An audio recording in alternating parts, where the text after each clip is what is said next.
Hello dear viewers, இன்று நடைபெற்று முடிந்த நியூசிலாந்து மற்றும் சவுத் ஆப்பிரிக்கா ஆகிய அணிகளுக்கு இடையிலான அரையிறுதிப் போட்டி கருத்து கணிப்புகள் எல்லாவற்றையும் சுக்குநூறாக்கி இருக்கிறது. இந்த 2022ஆம் ஆண்டு 2020 உலகக்கிண்ண போட்டிகளில் எந்த விதமான தோல்விகளையும் சந்தித்திராத சவுத் ஆப்பிரிக்கா அணி நியூசிலாந்திடம் முதல் முறையாக தோற்றிருக்கிறது.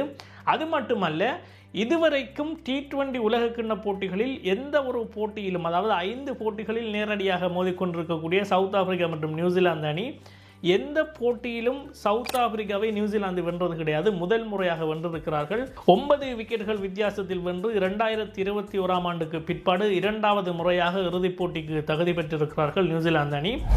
இந்த போட்டியிலே ஃபின் ஆலன் 100 ஓட்டங்களை பெற்று 2020 உலகக்கிண்ண போட்டிகளுடைய வரலாற்றிலேயே குறைந்த பந்துகளில் அதிகூடிய 100 ஓட்டங்களை பெற்ற வீரராக சாதனை படைத்திருக்கிறார். அது மாத்திரம் அல்லாமல் இந்த போட்டியிலே மிச்சல் சாண்டர், நியூசிலாந்து அணியுடைய தலைவர், ஒரு டாக்டிக்கல் மூவ் ஒன்றினை பயன்படுத்தினார். அது எனக்கு மிகவும் பிடித்திருந்தது. அந்த மூவினூடாகத்தான் நியூசிலாந்துடைய வெற்றி ஓரளவுக்கு நிர்ணயம் செய்யப்பட்டது. அது என்ன என்கின்ற விடயம் தொடர்பாக இந்த வீடியோவில் முழுமையாக பார்க்கலாம். பாருங்கள். டொஸ் தான் இந்த போட்டியுடைய வெற்றியை தீர்மானிக்கும் என்று பலதரப்பட்ட கருத்து கணிப்புகளும் சொல்லியிருந்தது. ஏனென்றால் அதிகமான டிவ் இருக்கும் என்பதால் ஃபாலோ பண்ணுகின்ற அணிக்கு பந்து வீசுவதில் பாரிய சிக்கல் ஏற்படும் என்கின்ற ஒரு காரணத்தினால் டொஸ் வென்று களத்தடுப்பை தெரிவு செய்கிற அணிதான் வெற்றி பெறும் என்கின்ற கருத்து கணிப்புகள் சொல்லப்பட்டது. தென்னாப்பிரிக்காவுடைய துடுப்பாட்ட வரிசையை பொறுத்தவரைக்கும் மேக்ரம், டீகாக், ரிக்கல்டன் ஆகியோர் மிகச்சிறப்பான ஃபோமிலே இருந்தார்கள். 50க்கு மேற்பட்ட ஓட்டங்கள் பவர் பிளேயிலே புறப்படும் என்கின்ற கருத்து கணிப்புகள் தான் இருந்தது. பொதுவாக நியூசிலாந்து அணியை பொறுத்தமட்டில் மேட் ஹென்ரி, நீசாம், அதே போல ஃபெர்கியூசன் ஆகியோர் வேகப்பந்து வீச்சாளர்களாகவும், ரச்சின் ரவீந்திரா, மிச்சல் சேனர் ஆகியோர் சுழற்பந்து வீச்சையும் கவனித்துக் கொண்டிருப்பார்கள். மேலதிகமாக டேரி மிச்சல் பந்து வீசுவார் என்பதுதான் வளமை. சவுத் ஆப்பிரிக்கா அணியும் இதைத்தான் எதிர்பார்த்திருந்திருப்பார்கள். ஆனால் மேட் ஹென்ரியுடைய முதலாவது ஓவருக்கு பிற்பாடு வளமையாக 5வது 6வது ஓவர்களிலே சேனர் தான் அந்த பவர் பிளேயை முடித்து வைப்பார். இந்த முறை மேட் ஹென்ரியுடைய முதலாவது ஓவர் முடிந்த கையோடு கோல் மெக்கான்சியை 2வது ஓவர் வீசுவதற்காக அணித்தலைவர் மிச்சல் சேனர் அழைத்திருந்தார். இது பொதுவாக பார்த்துரைப்போரை வியப்பில் ஆழ்த்தினாலும் ஒரு டாக்டிக்கல் மூவாக மிச்சல் சேனர் இதனை செய்திருந்தார். எதிர்பார்க்காத விதமாக ஏற்கனவே சவுத் ஆப்பிரிக்காவுடைய துடுப்பாட்ட வீரர்கள் அடுத்தடுத்த வேகப்பந்து வீச்சாளர்களையும் அல்லது மிச்சல் சேனர், ரச்சின் ரவீந்திரா, டேரி மிச்சல் போன்ற பந்து வீச்சாளர்கள், சுழற்பந்து வீச்சாளர்களையும் தான் காத்து கொண்டிருப்பார்கள். ஆனால் கோல் மெக்கான்சியை பந்து வீசுவதற்காக மிச்சல் சேனர் கொண்டு வருவார் என்பது யாரும் எதிர்பார்க்காத ஒரு விடயம். அதுவும் பவர் பிளேயிலே கொண்டு வந்தார்.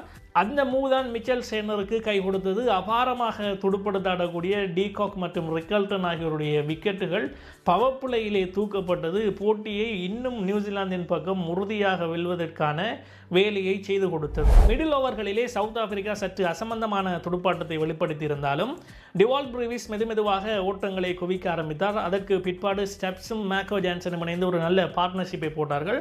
மேக்கோ ஜான்சன் தனியாக ஒரு 50 ஓட்டங்களை பெற்றிருந்தார். இது அணியினுடைய மொத்த ஓட்ட எண்ணிக்கையிலேயே மிகச்சிறந்த ஒரு பங்களிப்பினை கொடுத்திருந்தது. சவுத் ஆப்பிரிக்காவினுடைய ஓட்டத்தை 169க்கு 8 என்ற அடிப்படையிலே மிகச்சிறப்பான முறையிலே நியூசிலாந்துடைய பந்து வீச்சாளர்கள் கட்டுப்படுத்தியிருந்தார்கள். இது மிக இலகுவாக எட்டக்கூடிய ஒரு வெற்றி இலக்கு தான் ஈடன் கார்டன் மைதானத்தை பொறுத்தமட்டிலே. என்னதான் 169 ஓட்டங்களை அடித்திருந்தாலும் ஈடி, ரபாடா, போச் மற்றும் மேக்கோ ஜான்சன் ஆகியோருடைய பந்து வீச்சு ஆணித்தனமாக சவுத் ஆப்பிரிக்கா அணியினுடைய பலமாக இருந்தது. இந்த நம்பிக்கையிலே தான் சவுத் ஆப்பிரிக்கா அணி களத்தடுப்புக்கு வந்தார்கள். ஆனால் ஃபின் ஆலனும் ஷெஃபர்டும் பேய் பிடித்தாற் போல சவுத் ஆப்பிரிக்காவுடைய பந்து வீச்சாளர்களை உரிச்சி உப்பு துறாவி இருந்தார்கள்.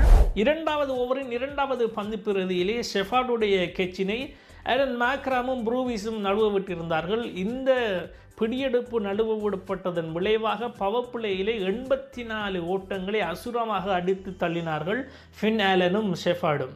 இதற்கு பிறகு நான் சொல்வதற்கு ஒன்றுமே இல்லை. ஃபின் ஆலன் விலாசி என்று விளாசி இருந்தார். 33 பந்துகளிலே 100 ஓட்டங்களை பெற்று T20 உலகக்கிண்ண வரலாற்றிலே அதிவேகமாக அடிக்கப்பட்ட 100 ஓட்டமாக, அதிவேகமாக அடிக்கப்பட்ட சதமாக தன்னுடைய சதத்தினை பூர்த்தி செய்தார் ஃபின் ஆலன். இதன் மூலம் அவர் அந்த சாதனையை மாத்திரம் படைக்கவில்லை, T20 உலகக்கிண்ண கோப்பை வரலாற்றிலே அதிகூடிய சிக்ஸர்களை அடித்த வீரராகவும் 20 சிக்ஸர்களை அடித்து ஃபின் ஆலன் தன்னுடைய ரெக்கார்டினை பதிவு செய்தார். ஃபின் ஆலனுடைய இந்த சதத்தோடு நியூசிலாந்து அணி தன்னுடைய வெற்றியை பதிவு செய்தது. நேற்றைய நாள் ஃபின் ஆலனுடைய நாள்.